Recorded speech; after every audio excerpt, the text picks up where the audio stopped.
ಎಲ್ಲರಿಗೂ ನಮಸ್ಕಾರ. Life to lunch ಚಾನಲ್ಗೆ ಸ್ವಾಗತ. ಪುಷ್ಯ ಮಾಸದ ಕೃಷ್ಣ ಪಕ್ಷದ ಏಕಾದಶಿ ಇದೇ ಜನವರಿ 14ನೇ ತಾರೀಕು ಬುಧವಾರ ದಿವಸ ಆಚರಿಸಲಾಗುತ್ತೆ. ಇದೇನಪ್ಪ ಸಂಕ್ರಾಂತಿ ಸಮಯದಲ್ಲಿ ಏಕಾದಶಿ ಬಂದಿದೆಯಾ ಅಂತ. ಸುಮಾರು 23 ಅಥವಾ 24 ವರ್ಷಗಳಿಗೆ ಒಮ್ಮೆ ಈ ರೀತಿಯಾಗಿ ಏಕಾದಶಿ ಮಕರ ಸಂಕ್ರಾಂತಿ ಹಿಂದಿನ ದಿವಸ ಬರೋದುಂಟು. ಹಾಗೆ ಈ ಬಾರಿ 14ನೇ ತಾರೀಕಿನ ಬುಧವಾರದ ದಿವಸ ಏಕಾದಶಿಯನ್ನು ಆಚರಿಸಲಾಗುತ್ತೆ. ಏಕಾದಶಿ ತಿಥಿ ಜನವರಿ 13ನೇ ತಾರೀಕು ಮಧ್ಯಾಹ್ನ 3:18 ಜನವರಿ 14ನೇ ತಾರೀಕಿನ ಸಾಯಂಕಾಲ 5:53 ಇರುತ್ತೆ.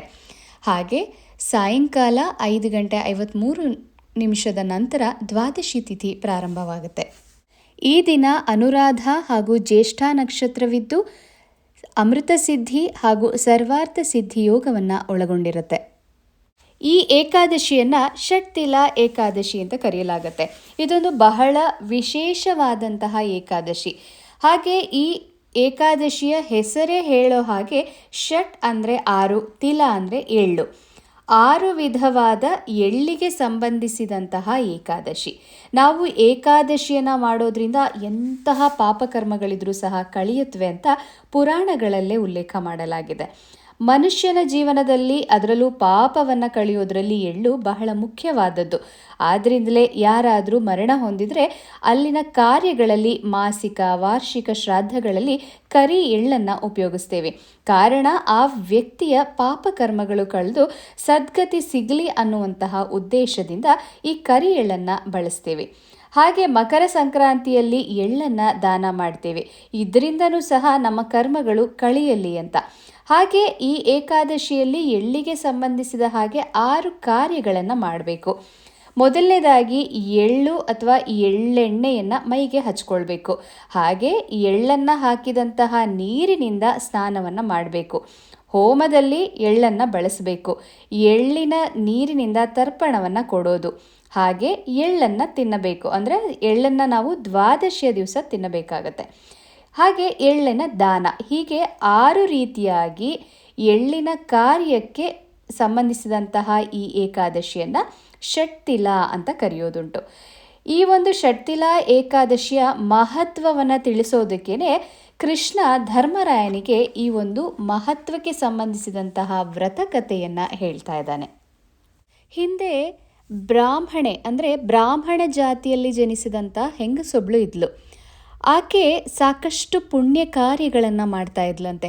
ಎಷ್ಟರ ಮಟ್ಟಿಗೆ ಅಂದರೆ ತಾನು ಕಷ್ಟದಲ್ಲಿ ಇದ್ದರೂ ಸಹ ಬೇರೆಯವರ ಕಷ್ಟಕ್ಕೆ ಮರುಗುತ್ತಾ ಇದ್ದಂಥ ಹೆಂಗಸು.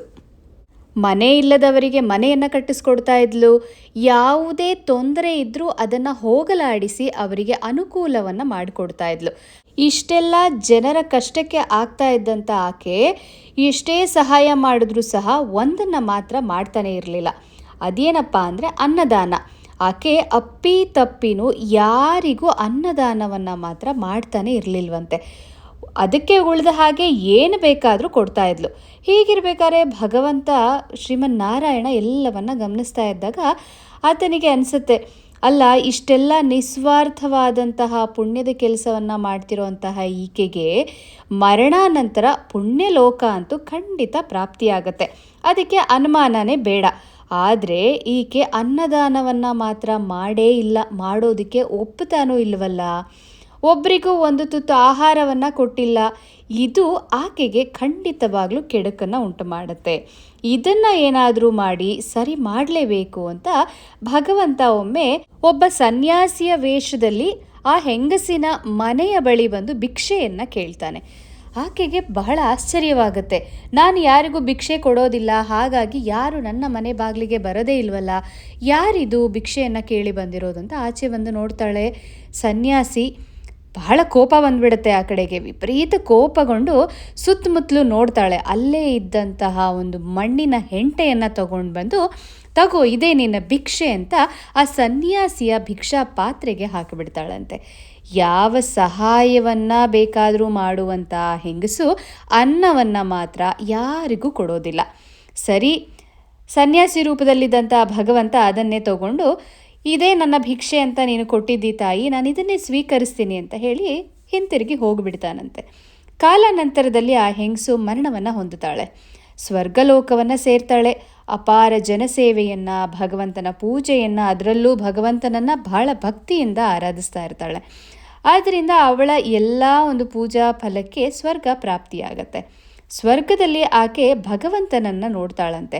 ಆಗ ಭಗವಂತ ಒಂದು ಮನೆಯನ್ನು ತೋರಿಸ್ತಾನೆ.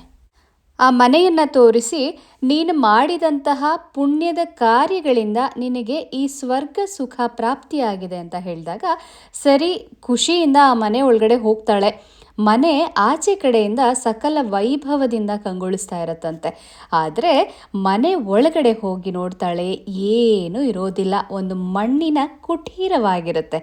ಅದಕ್ಕೆ ಕಾರಣ ಭಗವಂತನಿಗೆ ಮಣ್ಣಿನ ಹೆಂಟೆಯನ್ನು ಕೊಟ್ಟಿರ್ತಾಳಲ್ಲ ಭಿಕ್ಷೆಯ ರೂಪದಲ್ಲಿ, ಆದ್ದರಿಂದ ಭಗವಂತ ಅದಕ್ಕೆ ತಕ್ಕಂತಹ ಫಲವನ್ನು ಕೊಟ್ಟಿರ್ತಾನೆ. ಸಂಪೂರ್ಣವಾದಂತಹ ಖಾಲಿ ಮನೆ. ಸರಿ ಪುನಃ ಆಚೆ ಬಂದು ಭಗವಂತನಲ್ಲಿ ಕೇಳ್ತಾಳಂತೆ, ಅಪ್ಪ ಭಗವಂತ, ಆ ಮನೆಯಲ್ಲಿ ಏನೂ ಇಲ್ಲ, ಅದರಲ್ಲಿ ನಾನು ಏನು ಮಾಡಲಿ ಅಂತ. ಆಗ ಭಗವಂತ ನಕ್ಕ ಹೇಳ್ತಾನಂತೆ, ಸರಿ ನೀನು ಹೋಗಿ ಮನೆ ಒಳಗಡೆ ಬಾಗಿಲನ್ನು ಭದ್ರವಾಗಿ ಹಾಕೋ, ಇನ್ನೇನು ನಿನ್ನನ್ನು ನೋಡೋದಕ್ಕೆ ದೇವತಾ ಸ್ತ್ರೀಯರು ಬರ್ತಾರೆ, ಅವ್ರು ಬಂದಾಗ ನೀನು ಬಾಗಿಲು ತೆಗಿಬೇಡ, ಅದಕ್ಕೆ ಬದಲಾಗಿ ಅವರಿಗೆ ನಿಮ್ಮಲ್ಲಿ ಯಾರಾದರೂ ಷಟ್ತಿಲ ಮಹತ್ವವನ್ನು ಹೇಳ್ತೀರಾ, ಅವ್ರಿಗೆ ಮಾತ್ರ ನಾನು ಬಾಗಿಲನ್ನ ತೆಗಿತೀನಿ ಅಂತ ಹೇಳು. ಸರಿ ಭಗವಂತ ಹೇಳಿದ್ದನ್ನು ಕೇಳ್ಕೊಂಡಾಕೆ ಮರು ಮಾತನಾಡದೆ, ಯಾವುದೇ ರೀತಿ ಪ್ರಶ್ನೆಗಳನ್ನ ಕೇಳದೆ ಹಾಗೇ ಆಗಲಿ ಅಂತ ಹೋಗಿ ಮನೆ ಬಾಗಿಲನ್ನು ಹಾಕೊಳ್ತಾಳಂತೆ. ಸ್ವಲ್ಪ ಸಮಯದ ನಂತರ ದೇವತಾ ಸ್ತ್ರೀಯರು ಬಂದು ಬಾಗಿಲನ್ನು ಬಡಿತಾರೆ. ಬಾಗಿಲು ತೆಗಿ, ನಾವು ನಿನ್ನನ್ನು ನೋಡೋದಕ್ಕೆ ಬಂದಿದ್ದೀವಿ ಅಂತ. ಆಗ ಆಕೆ ಒಳಗಿನಿಂದಾನೇ ಹೇಳ್ತಾಳೆ, ಇಲ್ಲ, ನಿಮ್ಮಲ್ಲಿ ಯಾರಾದರೂ ಷಟ್ತಿಲ ಮಹತ್ವವನ್ನು ಹೇಳ್ತೀರಾ, ಆಗಷ್ಟೇ ನಾನು ಬಾಗಿಲನ್ನ ತೆಗಿತೀನಿ ಅಂತ ಹೇಳ್ತಾಳೆ. ಆದರೆ ಅಲ್ಲಿ ಯಾರೂ ಹೇಳೋದಕ್ಕೆ ಮುಂದಾಗೋದೇ ಇಲ್ಲ. ಕೊನೆಗೆ ಅವರಲ್ಲಿ ಇದ್ದಂತಹ ಒಬ್ಬ ದೇವತಾ ಸ್ತ್ರೀ ಷಟ್ತಿಲ ಮಹತ್ವವನ್ನು ಆಕೆಗೆ ಹೇಳ್ತಾಳೆ. ಅದನ್ನು ಕೇಳ್ತಿದ್ದ ಹಾಗೆ ಆಕೆ ಮನೆ ಬಾಗಿಲನ್ನು ತೆಗಿತಾಳೆ. ತೆಗೆದ ತಕ್ಷಣವೇ ಮನೆ ಧನ ಧಾನ್ಯ ಸಂಪತ್ತುಗಳಿಂದ ತುಂಬಿದಿರುತ್ತಂತೆ. ಅದನ್ನು ನೋಡಿದಂಥ ಆಕೆಗೆ ಪೂರ್ವಜನ್ಮದಲ್ಲಿ ತಾನು ಮಾಡಿದಂತಹ ಕರ್ಮಕ್ಕೆ ಪ್ರಾಯಶ್ಚಿತ್ತವಾಗತ್ತೆ. ಜೊತೆಗೆ ಮಾಡಿದಂತಹ ಪುಣ್ಯ ಕಾರ್ಯಗಳಿಂದ ಸ್ವರ್ಗ ಪ್ರಾಪ್ತಿಯಾಗೋದ್ರಿಂದ ಸಂತೋಷವೂ ಸಹ ಆಗತ್ತೆ. ಹೀಗೆ ಯಾರು ಷಟ್ತಿಲ ಮಹತ್ವವನ್ನು ಕೇಳ್ತಾರೋ ಅವರಿಗೆ ಇಂತಹ ಸಮೃದ್ಧಿಯನ್ನು ಭಗವಂತ ದಯಪಾಲಿಸ್ತಾನೆ. ಅಂದರೆ ಇನ್ನು ಈ ಏಕಾದಶಿಯ ಆಚರಣೆಯನ್ನು ಮಾಡೋದ್ರಿಂದ ಎಷ್ಟೆಲ್ಲ ಪುಣ್ಯ ಲಭ್ಯವಾಗಬಹುದಲ್ವ. ಆದ್ದರಿಂದ ಈ 6 ವಿಧವಾದಂತಹ ಎಳ್ಳಿಗೆ ಸಂಬಂಧಿಸಿದಂತಹ ಕಾರ್ಯಗಳೊಂದಿಗೆ ದಾನ ಧರ್ಮದೊಂದಿಗೆ ಯಾರೆಲ್ಲ ಏಕಾದಶಿ ವ್ರತಾಚರಣೆಯನ್ನು ಮಾಡಿ ವ್ರತಕಥೆಯನ್ನು ಪಠಣ ಅಥವಾ ಶ್ರವಣವನ್ನು ಮಾಡ್ತಾರೋ ಅವರಿಗೆ ಇರುವಂತಹ ಸಕಲ ಪಾಪಕರ್ಮಗಳು ಕಳೆಯುವ ಜೊತೆಗೆ ದಟ್ಟ ದಾರಿದ್ರ್ಯಗಳು ನಿವಾರಣೆಯಾಗತ್ತಂತೆ. ಅಷ್ಟೇ ಅಲ್ಲದೆ ಎಷ್ಟೋ ದೀರ್ಘಕಾಲದಿಂದ ವಾಸಿಯಾಗದೇ ಇರುವಂತಹ ರೋಗ ರುಜಿನಗಳು ಸಹ ನಿವಾರಣೆಯಾಗಿ ಆ ವ್ಯಕ್ತಿ ಇಹ ಮತ್ತು ಪರ ಎರಡರಲ್ಲೂ ಸುಖವನ್ನು ಪಡಿತಾನೆ ಅಂತ ಕೃಷ್ಣ ಧರ್ಮರಾಯನಿಗೆ ಈ ಷಟ್ತಿಲ ಏಕಾದಶಿ ವ್ರತಾಚರಣೆಯ ಮಹತ್ವವನ್ನು ತಿಳಿಸ್ತಾನೆ. ನಾವು ಮುಖ್ಯವಾಗಿ ಏಕಾದಶಿಯಲ್ಲಿ ಭಗವಂತನ ಪ್ರೀತಿಗಾಗಿ ಉಪವಾಸವನ್ನು ಮಾಡಬೇಕು. ಹಾಗೆ ಈ ದಿವಸ ಯಥಾನುಕೂಲ ಯಥಾಶಕ್ತಿಯಿಂದ ಜಾಗರಣೆಯನ್ನು ಸಹ ಮಾಡಬೇಕು. ಯಾವುದೇ ರೀತಿಯಾದಂತಹ ಕಾಳುಗಳಾಗಲಿ, ಈರುಳ್ಳಿ, ಬೆಳ್ಳುಳ್ಳಿ, ಮಾಂಸಾಹಾರವನ್ನು ತಿನ್ನಬಾರ್ದು. ಮುಖ್ಯವಾಗಿ ಅಕ್ಕಿಯಿಂದ ಮಾಡಿದಂತಹ ಯಾವ ಪದಾರ್ಥವನ್ನು ಸೇವಿಸಬಾರ್ದು. ಪೂರ್ತಿ ಉಪವಾಸವಿದ್ದು ನಾವು ಏಕಾದಶಿಯನ್ನು ಮಾಡಿದಾಗಷ್ಟೇ ಪೂರ್ಣ ಫಲ ಪ್ರಾಪ್ತಿಯಾಗತ್ತೆ. ಆದರೆ ಕಾಲಕ್ಕೆ ತಕ್ಕ ಹಾಗೆ ಸಾಕಷ್ಟು ಆರೋಗ್ಯ ವ್ಯತ್ಯಾಸಗಳಿರೋದ್ರಿಂದ ಈ ಏಕಾದಶಿ ದಿವಸ ಹಣ್ಣು ಹಾಲನ್ನು ಸೇವಿಸಬಹುದು ಅಷ್ಟೇ. 13ನೇ ತಾರೀಕು ಮಂಗಳವಾರ ದಶಮಿ ಒಪ್ಪೊತ್ತು, 14ನೇ ತಾರೀಕು ಬುಧವಾರ ಏಕಾದಶಿ ಪೂರ್ಣ ಉಪವಾಸ, 15ನೇ ತಾರೀಕು ಗುರುವಾರ ದ್ವಾದಶಿ ಪಾರಣೆ, ಅವತ್ತಿನ ದಿವಸವೇ ಮಕರ ಸಂಕ್ರಾಂತಿ ಹಬ್ಬ. ಪ್ರತಿ ಏಕಾದಶಿಯಂತೆ ಈ ಏಕಾದಶಿಯನ್ನು ಸಹ ದಶಾವತಾರದಲ್ಲಿರುವಂತಹ ವಿಷ್ಣುವಿನ ಯಾವುದೇ ರೂಪಕ್ಕಾದರೂ ಸಹ ನಾವು ಪೂಜೆಯನ್ನು ಮಾಡಬಹುದು. ಆದರೆ ಈ ಏಕಾದಶಿಲಿ ವಿಶೇಷವಾಗಿ ಮಾಧವರೂಪಿ ಭಗವಂತನಿಗೆ ನಾವು ಪೂಜೆಯನ್ನು ಅರ್ಪಿಸಲಾಗುತ್ತೆ.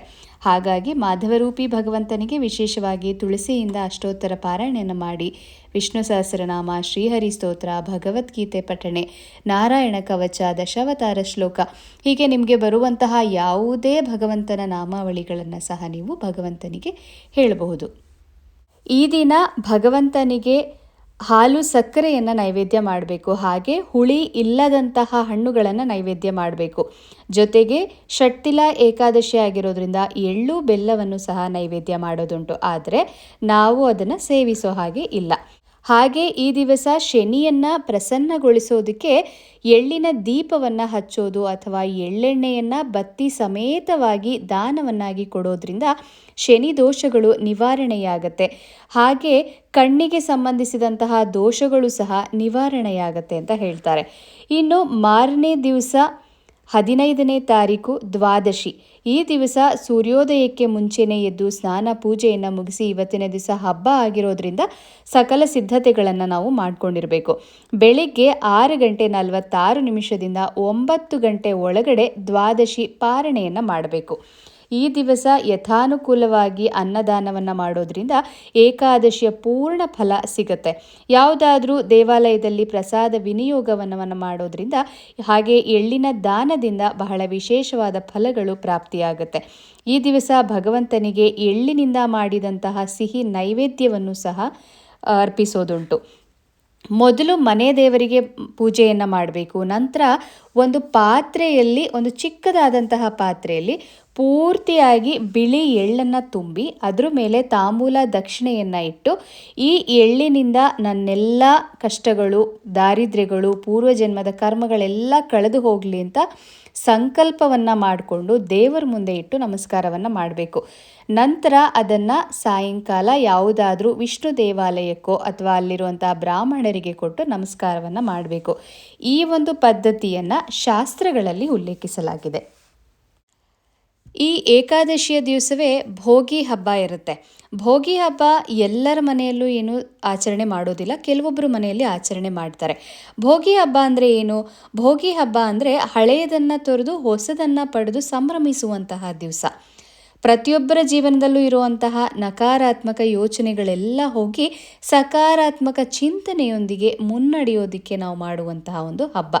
ಈ ದಿವಸ ಹಳೆಯದಾದಂತಹ ಬೇಡವಾದಂತಹ ಕೆಲವು ವಸ್ತುಗಳನ್ನು ಬೆಂಕಿಯಲ್ಲಿ ಹಾಕುವಂತಹ ಪದ್ಧತಿಯೂ ಸಹ ಕೆಲವ್ರ ಮನೆಯಲ್ಲಿ ಇರುತ್ತೆ. ಭೋಗಿ ಬಾಗಿಣವನ್ನು ಮುತ್ತೈದರಿಗೆ ಕೊಡಲಾಗುತ್ತೆ. ಹಾಗೆ ಭೋಗಿ ದಾನವನ್ನು ಕೊಡೋದ್ರಿಂದನೂ ಸಹ ಜನ್ಮಾಂತರಗಳಿಂದ ಕಾಡ್ತಿರುವಂತಹ ದಾರಿದ್ರ್ಯ ನಿವಾರಣೆಯಾಗತ್ತೆ ಅಂತ ಹೇಳ್ತಾರೆ. ಹಾಗೆ ಯಾರಿಗೆಲ್ಲ ಈ ಭೋಗಿ ಹಬ್ಬದ ದಿವಸ ದಾನ ಕೊಡೋದಕ್ಕೆ ಆಗೋದಿಲ್ಲ ಅಂತಹವರು ರಥಸಪ್ತಮಿ ದಿವಸ ಕೊಡ್ಬೋದು ಅಂತಲೂ ಸಹ ಶಾಸ್ತ್ರಗಳಲ್ಲಿ ಹೇಳಲಾಗಿದೆ. ಹೀಗೆ ಇವತ್ತಿನ ಈ ಒಂದು ಷಟ್ಟಿಲಾ ಏಕಾದಶಿಗೆ ಸಂಬಂಧಿಸಿದಂತಹ ವಿಷಯ ನಿಮ್ಮೆಲ್ಲರಿಗೂ ಇಷ್ಟವಾಗಿದೆ ಅಂತ ಭಾವಿಸ್ತೇನೆ. ಹಾಗೆ ಪ್ರತಿ ಏಕಾದಶಿಯಲ್ಲಿ ಹೇಳೋ ಹಾಗೆ ಯಾರಿಗೆಲ್ಲ ಯಾವ ಶ್ಲೋಕಗಳು ಹೇಳೋದಕ್ಕೆ ಬರೋದಿಲ್ಲ ಅಥವಾ ನಮಗೆ ಪುರ್ಸತ್ತಿಲ್ಲ ಅನ್ನೋಂಥವ್ರು 2 ಬೀಜ ಮಂತ್ರವನ್ನು ತಪ್ಪದೆ ದಿನಪೂರ್ತಿಯಾಗಿ ಹೇಳಿ. ಅದೇ ಓಂ ನಮೋ ನಾರಾಯಣಾಯ ಹಾಗೂ ಓಂ ನಮೋ ಭಗವತೆ ವಾಸುದೇವಾಯ. ಈ 2 ಬೀಜ ಮಂತ್ರಗಳನ್ನು ಎಷ್ಟು ಸಾರಿ ಸಾಧ್ಯ ಅಷ್ಟು ಸಾರಿ ಏಕಾದಶಿಯ ದಿವಸ ದಿನಪೂರ್ತಿಯಾಗಿ ಹೇಳೋದ್ರಿಂದ ನಮಗಿರುವಂತಹ ಸಕಲ ಕರ್ಮಗಳಿರ್ಬೋದು, ದಾರಿದ್ರ್ಯಗಳಿರ್ಬೋದು, ಆರೋಗ್ಯ ಸಮಸ್ಯೆಗಳಿರ್ಬೋದು ಎಲ್ಲವೂ ಸಹ ಕಾಲಕ್ರಮೇಣ ನಿವಾರಣೆಯಾಗೋಗೆ ಭಗವಂತ ಅನುಗ್ರಹಿಸ್ತಾನೆ. ಮತ್ತೆ ಮುಂದಿನ ವಿಡಿಯೋದಲ್ಲಿ ಸಿಗೋಣ. ಅಲ್ಲಿಯವರೆಗೂ ಸಮಸ್ತ ಲೋಕ ಸುಖಿನೋ ಭವಂತು.